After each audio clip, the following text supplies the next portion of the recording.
Il est 9h30 pile sur Europe 1. Voici le journal des médias avec Adrien Lemaître aujourd'hui. Bonjour. Bonjour Thomas, à la une aujourd'hui, Jean-Jacques Bourdin se retire de la présentation de son émission de demain. Le nom des chroniqueurs dont n'est pas couché pour la rentrée prochaine. Et Michel Simès ferme son compte Twitter.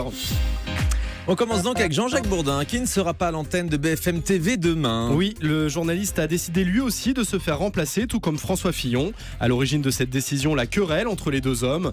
La semaine dernière, François Fillon avait annoncé qu'il n'irait pas dans l'émission où le journaliste reçoit les candidats à la présidentielle. Résultat, François Fillon sera représenté demain par François Barouin.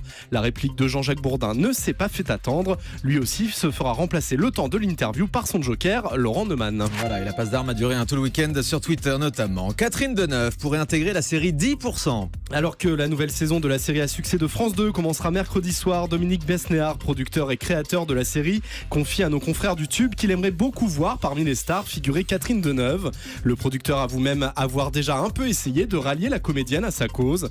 Comme nous l'avons confié au micro d'Europe 1, l'actrice s'ajoute à sa longue liste de souhaits, avec notamment Louane, Lynn Renaud ou bien encore Béatrice Dalle. Interrogée en octobre dernier, Catherine Deneuve parlait déjà de sa possible apparition dans la série.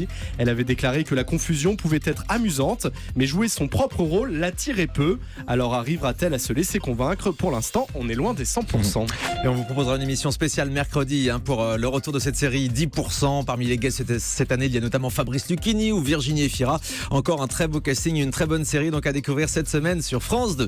On reste dans les séries avec TF1 qui annonce l'arrivée de la série L'arme fatale. Ce sera le mardi 2 mai à 21h, adapté de la franchise culte des années 80. Cette série s'inspirera directement du film avec une intrigue assez proche. L'inspecteur Martin Riggs, joué par Clayne Crawford, ne se remet pas de la mort de son bébé et de sa femme. Il va devoir faire équipe avec Roger Meurthaut, vieux flic au bord de la retraite. La suite promet d'être explosive.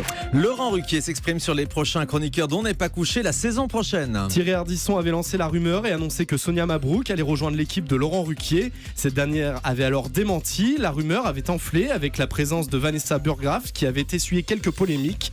On se souvient de son fou rire face à Philippe Poutou, parodié par ce dernier dans son clip de campagne, ou bien encore ses raccourcis entre l'autisme et la bêtise à l'occasion de la sortie du film de Nicolas Bedos.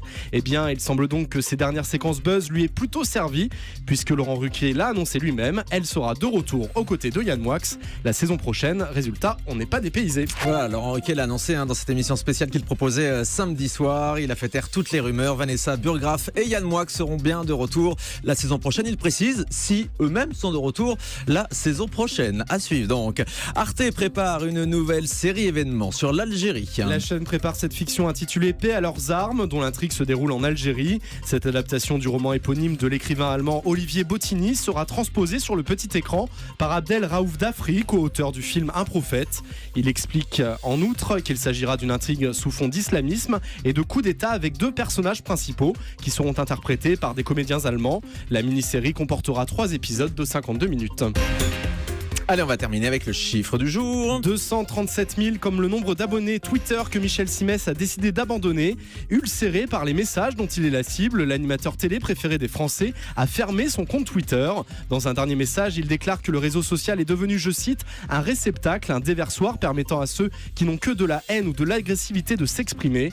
Twitter ne remplit plus à ses yeux ce rôle de lien entre lui et son public. Le médecin n'est pas le seul à opter pour cette solution plutôt radicale. Souvenez-vous, Michel Polnareff, Justin Bieber ou bien encore Christophe Willem avait décidé pendant un moment de voler aussi loin de l'oiseau bleu Twitter. Effectivement, Michel Simès, régulièrement la cible d'attaque sur Twitter. Il a décidé donc de fermer purement et simplement son compte. Vous êtes toujours présent sur les réseaux sociaux, Adrien. Toujours présente, comme plus vous, que jamais. Thomas. Oui, exactement. Et hashtag LGDM pour commenter cette émission chaque jour en direct. Merci beaucoup, Adrien. Bonne journée.